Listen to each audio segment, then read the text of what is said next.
You're listening to an Airwave Media Podcast.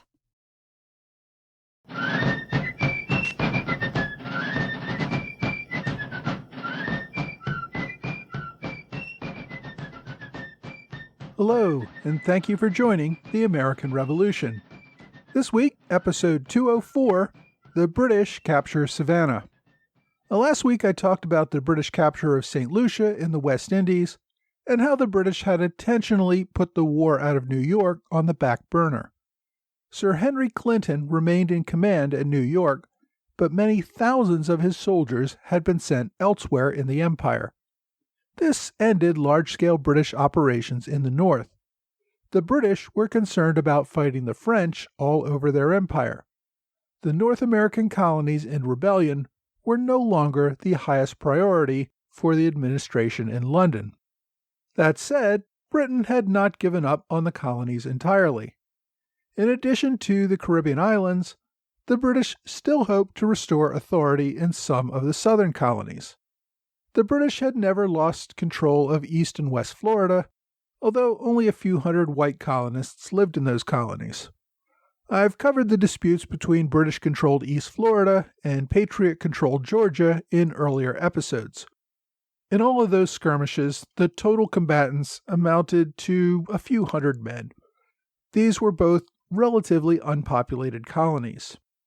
Excluding Native Americans, all of Georgia had a population of around 30,000, and almost half of that population was enslaved people of African descent. So it was reasonable for the British leadership to assume that with a few thousand regulars, they should be able to reclaim Georgia for crown rule. Low population aside, the ministry believed that there was a much larger loyalist population in the southern colonies, just waiting for the army to show the flag and they would rally. To listeners of this podcast, that may sound a bit like Charlie Brown with the football. We've already been through New England, where locals said, deploy the army and the loyalists will churn out. That did not happen. Next, they went to New York and the Mid-Atlantic states, where locals assured them that deploy the army and the loyalists will turn out. That again did not happen. Now they were being told that the same failed game plan would work in the southern colonies. Now there was some reason for British leaders to be hopeful in the South. Anglicans made up a larger proportion of the southern colonies, and Anglicans tended to be loyalists. These colonies were also made up of large plantation owners with a fair amount of wealth and a lot to lose in a revolution. Large landowners tended to appreciate the stability of a monarchy and did not usually want to overthrow the whole system. Sure, sometimes even nobles in England might see a chance to topple a king and take it, but most wealthy landowners were survivors who wanted to protect their family wealth rather than charging off on some idealistic crusade. With that in mind, leaders in London hoped that the southern colonies would be more amenable to returning to crown authority when pushed. This would provide the British with control of some of the wealthiest colonies in North America and would also provide support for the more valuable island colonies in the West Indies. Having secured the southern colonies, once the war with France ended, they could think about retaking the Mid-Atlantic and New England colonies. The Deep South and West Indies colonies provided another lure: warm winters. Typically, armies fighting up north had to go into winter quarters during the coldest months. Many of these regiments could be redeployed to the south for winter campaigns. That was why the British removed so many soldiers from New York in October or November, shipping them to the south. The British also looked at the American defenses in the South and figured they had a much better chance of victory there based on the military status in that region. Southern states had significant militia, but had concerns about sending large numbers of fighting men off on campaigns. These states had very large slave populations. The main reason slaves did not rise up against their masters was the fear of military repression by the militia. If the militia marched off to war, slaves might take that opportunity, especially if they had British backing. In part because of that concern, and probably also because of some general arrogance, the state governors did not seem to have a good relationship with the Continental Army. I've discussed some of this in prior episodes. Major General Robert Howe, no relation to the British Howes, commanded the Continentals in the South. Howe was, in fact, the only major general from a state south of Virginia. The only other major general was William Moultrie, who did not receive his commission until late 1782, about a year after Yorktown, and about a year before the Continental Army disbanded. Moultrie was in fact the very last major general commissioned in the Continental Army.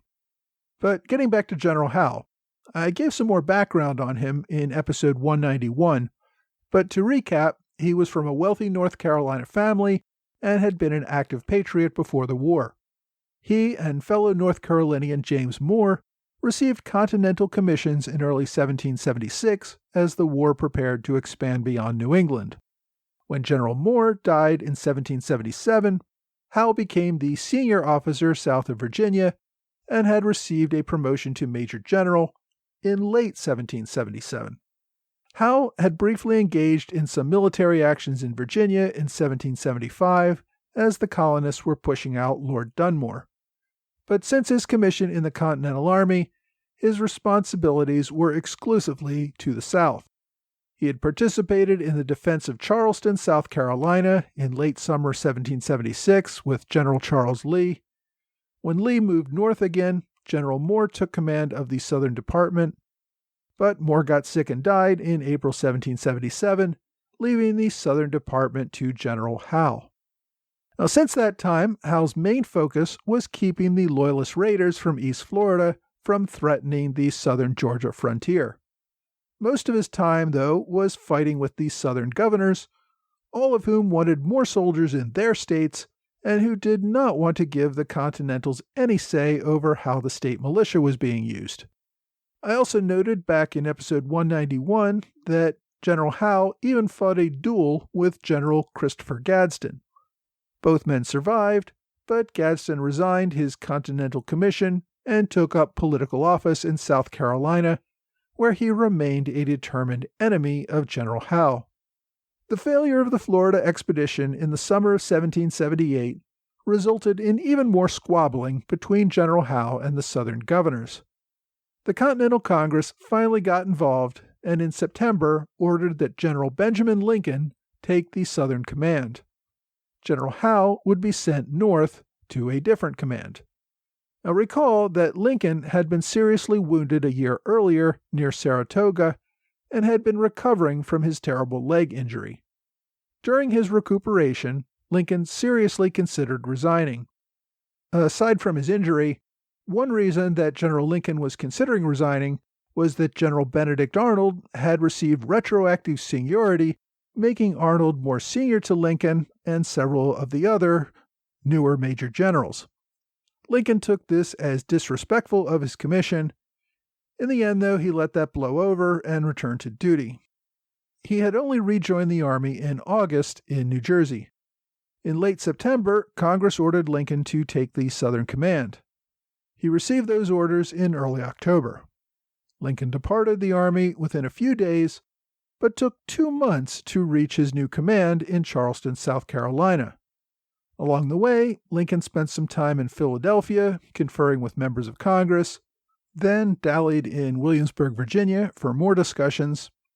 While in Williamsburg, a fall re-injured his wounded leg, causing a few more weeks of delay. By late November, he had made it to Kingston, North Carolina, where he paused once again for more discussions with the governor. He finally arrived in Charleston on December 4th. General Howe had received orders of his recall, but until Lincoln arrived, Howe remained in command. On November 18th, while Lincoln was still in North Carolina, Howe marched out of Charleston with 550 Continental soldiers after receiving word that the British planned another attack in Georgia. Howe was in Savannah by the time Lincoln arrived in Charleston. The men exchanged letters, and Lincoln agreed that Howe should remain with the forces at Savannah to meet this attack. The British threat came from an expedition sent from New York City. Sir Henry Clinton had deployed a force of mostly regulars to capture Georgia. He had placed the expedition under the command of Lieutenant Colonel Archibald Campbell. As you might guess from the last name, Campbell was from Scotland. He was the second son of a Scottish noble. As is the common fate of non-firstborn sons, Campbell seemed bound for a life in the military. Unlike many nobles, Campbell did not take a commission as a child in order to build up early seniority. Instead, he attended the University of Glasgow and then went to the new Royal Academy at Woolwich to study engineering. He received a commission as an artillery officer and served in the 7 Years' War. Campbell served at the Siege of Quebec under General Wolfe and was wounded there. He returned home to recuperate. He then deployed on several raids along the French coast, as well as a tour in the West Indies, building a good military reputation and rising in rank along the way. At the end of the 7 Years' War, Campbell was still in his 20s and still trying to figure out what he wanted to do with his life. In 1768, he moved to India, taking a position as chief engineer of the British East India Company at Bengal. There, Campbell focused on building fortifications for the local garrison. He also found time for some private business. He became an investor in the establishment of a private dockyard in Calcutta that did pretty well for itself, and eventually selling it to the government. He also established a very profitable silk trade. After making a considerable fortune in only a few years, Campbell returned home to Scotland. He purchased several large estates, even buying his own island. In 1774, he ran for and won a seat in the House of Commons. He didn't remain in Parliament very long. In 1775, as the rebellion in America heated up, Campbell raised a regiment of regulars in Scotland to go fight for the king in America. He turned over his seat in Parliament to his older brother and boarded a ship with his new regiment, the 71st Regiment of Highlanders, headed for America. The regiment sailed aboard 6 smaller ships bound for Boston. Along the way, the small fleet encountered a violent storm, causing 2 of the ships to get lost and eventually end up in New York. The other ships finally made it to Boston in June after a difficult journey. As the ships approached Boston Harbor, they fought with several American privateer ships just outside the harbor. They forced their way past those ships and into Boston Harbor, prepared to join General Howe's army. Unfortunately for Campbell and his men, they had not received word that General Howe had sailed for Halifax several months earlier and that Boston was under the command of the Continental Army. Lieutenant Colonel Campbell became prisoner of war Campbell the moment he set foot in America. Immediately following his capture, Campbell received rather good treatment. The enemy allowed him to keep his sidearm and gave him parole. He and several of his officers ended up in Reading, Massachusetts, with 22 servants to care for them. The only real disagreement was that the locals did not want to pay for all these servants for the prisoner. Campbell had to dismiss a few of them and pick up the tab for the rest. Over time, though, his treatment got worse. In December, after Campbell had been prisoner for about 6 months, the British captured Continental General Charles Lee in northern New Jersey. The Continental Congress offered to exchange Campbell and 5 Hessian officers captured at Trenton for the return of General Lee. The British refused the exchange and were seriously considering executing Lee as a deserter and traitor to the crown. General Washington then informed General Howe that the Americans would treat Campbell and the other Hessian officers offered in exchange in the same manner the British treated General Lee. Campbell found his parole revoked, and he was locked up in a Concord jail under the control of the sheriff. Campbell wrote to Generals Washington and Howe complaining of his treatment, and after a few weeks was permitted to take a room in a nearby tavern. A few months later, after the American received word that the British had given General Lee better quarters, they permitted Campbell to rent a small country home near Concord. Finally, in May 1778, the Americans exchanged Campbell for Ethan Allen, which I discussed back in episode 179. Campbell returned to New York just before the main army under General Clinton arrived after the Philadelphia evacuation. As Clinton followed his orders from London to send large portions of his army to other parts of the empire, he gave Campbell his first command in America. Campbell would take his regiment of Highlanders, along with several other regiments, to restore Crown rule in Georgia. In total, Campbell commanded about 3,100 men, including Loyalists. Campbell boasted that he would be the first British officer to remove a star and a stripe from the new American flag. His fleet departed Sandy Hook on November 27th, headed for Georgia. In addition to Campbell's force from New York, General Clinton had sent word to St. Augustine for the garrison there to march north and join Campbell in taking their first target, Savannah. The Loyalist, Thomas Burntfoot Brown, had raided into Georgia at least 4 times prior to this attack. Each time, his men were driven back into East Florida. But in each of these raids, Brown only had a few hundred men, mostly local Loyalists. With the arrival of 3,000 regulars, that would change the balance of power entirely. Florida's garrison, which contained not only Brown's Loyalists, but also a regiment of regulars under General Augustine Prevost. Campbell's fleet arrived at the mouth of the Savannah River on December 23rd. He had planned to wait for General Prevost to arrive from East Florida. However, when he saw the American defenses, he decided that waiting could only risk changing what looked like an easy victory.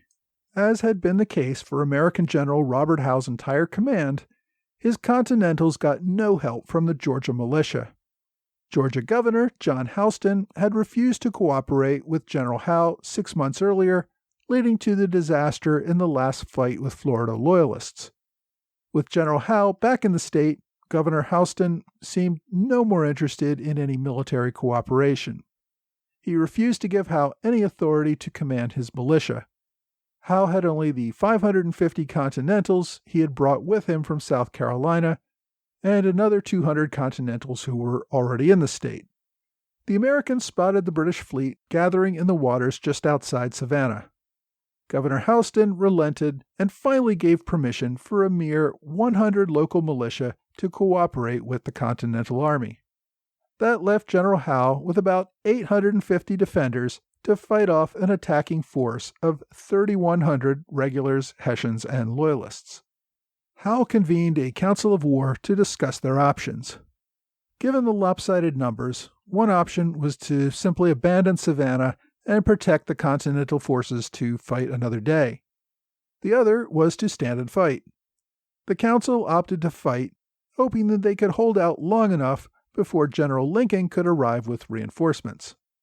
On the morning of December 29th, Campbell landed his British forces at Girardou's plantation, about 2 miles south of Savannah. When General Howe received intelligence that the British had begun bringing soldiers to shore, he deployed 2 companies of Continentals to contest the landing. The Americans took a position on the heights above the beach and began firing on the British. Campbell, who had only begun a landing that would take several hours, deployed 2 companies of Highlanders to retake the heights. The British charged up the hill at the American line. The Continentals fired a volley at about 100 yards, killing 4 of the attackers and wounding 5 others. The volley did not slow the British attack, which continued at the Americans with fixed bayonets, not even stopping to return fire. Rather than engage in hand-to-hand, the Americans fled the field, giving control of the heights to the British. With the harassing fire gone, Campbell continued his landing, getting all the men ashore by about noon. With his forces ready, he began to march on Savannah at that time. General Howe planned a final stand about a half-mile just south of town. The Continentals had chosen this area with the expectation that the geography would reduce the ability of the British to make use of their numerical advantage. Howe deployed his entire force into a V shape with the 2 lines closing in as the attackers moved forward. On each side of the lines was a swampy area that prevented the enemy from trying to flank the defensive lines. The Continentals also deployed 4 cannons to back up the infantry lines and used light infantry to protect both flanks. Howe's left line in the V was comprised of Georgia Continentals and militia under Samuel Elbert. The right line included the South Carolina Continentals he had brought from Charleston, along with a few militia under Isaac Huger and William Thompson. It was a pretty good defensive position, except for one problem. After the British arrived at around 2 p.m., a local slave informed Colonel Campbell that there was a path that would lead through the swamp and allow the British to get behind the American right flank undetected.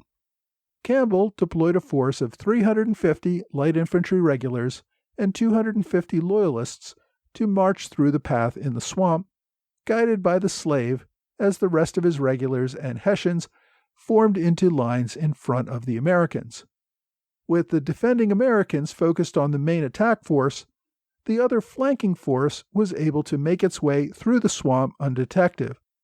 The British opened fire on the Americans from both the front and rear at the same time. The entire right side of the American defensive line found itself surrounded almost immediately and surrendered. Any men who did not surrender right away were bayoneted to death. The left line also fled in a panic back towards Savannah. A rearguard action allowed some men to escape, but many others drowned trying to get across a creek. The result was a pretty dramatic and one-sided British victory. Aside from the 9 casualties at the beach, the British suffered only 3 killed and 12 wounded at the final stand. The Americans suffered 83 killed, 11 wounded, and 453 captured. Only about 300 managed to escape. The British took control of Savannah that same day without any further resistance. A short time later, the Florida contingent arrived and General Prevost took command of Savannah. The British used Savannah as only a starting point to take back the entire colony of Georgia over the next few months. But those future offensives will have to be the topic of a future episode. Next week, as we enter 1779, I want to return to Philadelphia to catch up on what the Continental Congress is doing.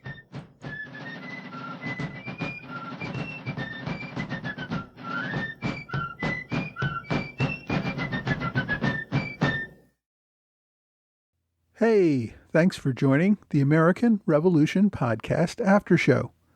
My thanks as always to Patreon supporters in the Alexander Hamilton Club, Trey Nance, George Davis, Lewis White, and Robert Hunter.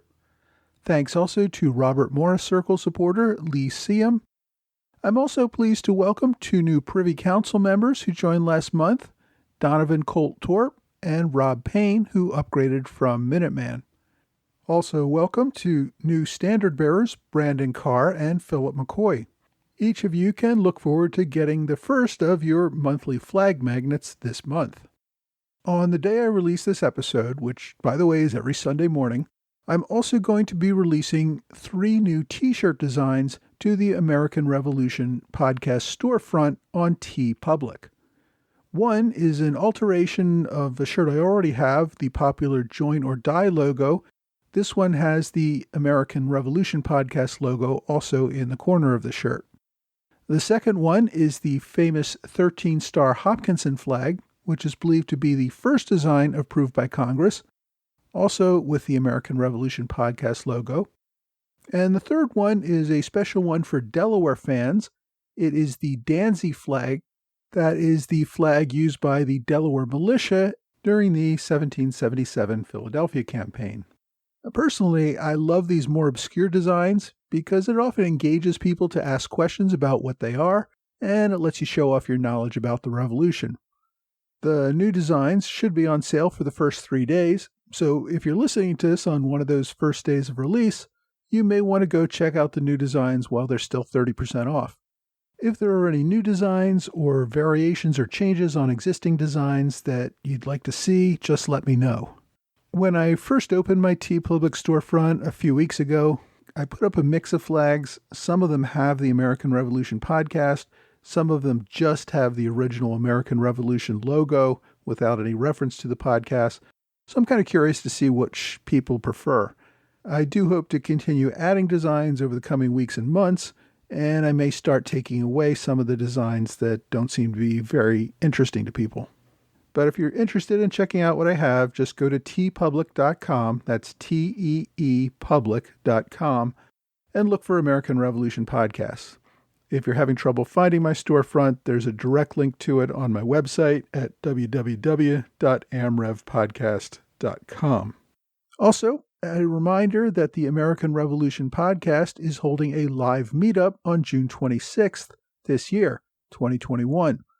It will take place in Old Town, Philadelphia, near Independence Hall. You are welcome to join me for lunch, which will probably take place at the Bourse around noon. Then at 1:30, we will meet up at Washington Square at the Tomb of the Unknown Revolutionary War Soldier. This meetup, again, is completely free. It's just a casual get-together to talk. If you're interested in attending, please email me at mtroy.history@gmail.com. And if you didn't catch that email address, you can find it on my website at amrevpodcast.com. This week marks the beginning of the Southern campaign that dominates the last 3 years of the Revolutionary War. Up until this time, the British had focused almost exclusively on the northern colonies, first in New England and then the mid-Atlantic states. The thinking of the British leadership was to go after the root of the rebellion, and the rest would just collapse. As I've said, by this time, with the entry of France into the war, the British had already implicitly admitted defeat. They were not going to crush this rebellion, at least not anytime soon. They needed to focus on the larger war, so the Southern campaign was about damage control. London was essentially writing off the northern colonies for now, but still hoped there was enough support in the southern colonies to return them to crown rule. The capture of Savannah was really the first attempt to do this, other than the ill-fated attempt in early 1776 when General Henry Clinton tried to capture an island in Charleston Harbor. If the British had prioritized the South earlier in the war, they probably would have found much greater Loyalist support. But by the end of 1778, most Loyalists had been living under Patriot control for 2 or 3 years. Most people were understandably reluctant to risk their lives and property for a British authority that had not shown much commitment to holding the region thus far. At the same time, Patriots had left the South without many defenses. They also had prioritized the war in the North. That is why the Southern Continentals could never get enough support to overrun East Florida. That and the lack of cooperation by the Southern governors made the Southern military operations a disaster. When the British did deploy a significant force, as we saw at Savannah this week, the Americans had no real defense. As I mentioned in the main show, Colonel Campbell was supposed to wait for reinforcements from Florida before attacking, but saw the defenses were so weak he didn't want to give the enemy any time to improve them. When General Augustine Prevost arrives from East Florida a little later, and we'll cover that in a future episode, there would be a bit of a tiff between the two officers. Prevost was disappointed that Campbell got the glory of taking Savannah. Even so, you can't really criticize victory, and Prevost had to move on after Campbell's success. If you want to read more about the Southern campaign, my book recommendation this week is The Southern Strategy, Britain's Conquest of South Carolina and Georgia, 1775 to 1780, by David K. Wilson. Although the title suggests it covers 6 years of war, the period from 1775 to 1778 covers just a few pages of introduction in the book, since not much really happened in those colonies during those years. The book really takes off with the capture of Savannah at the end of 1778 and focuses on the next year and a half, through the siege of Charleston and the Waxhaws Massacre in May 1780. I really like the book's focus on that period of the war that is not usually emphasized in histories of the war overall. The book itself is a little under 300 pages, not counting notes and index.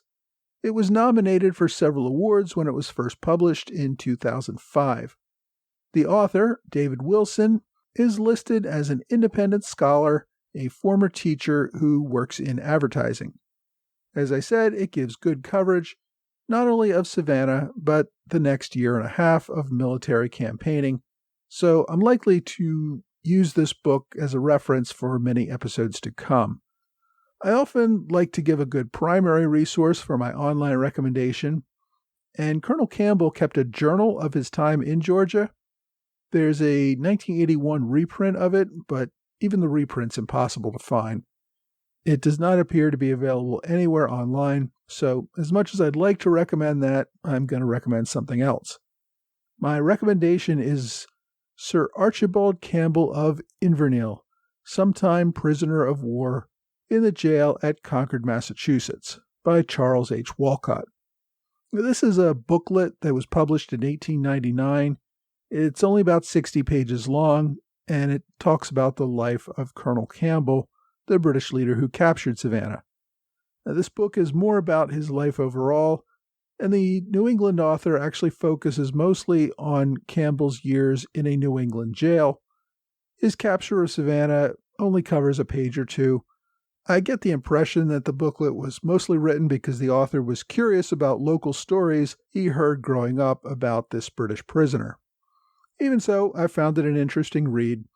As always, you can search for it on archive.org, or I have a direct link on my website at www.amrevpodcast.com. Well, that's all for this week. I hope you will join me again next week for another American Revolution podcast.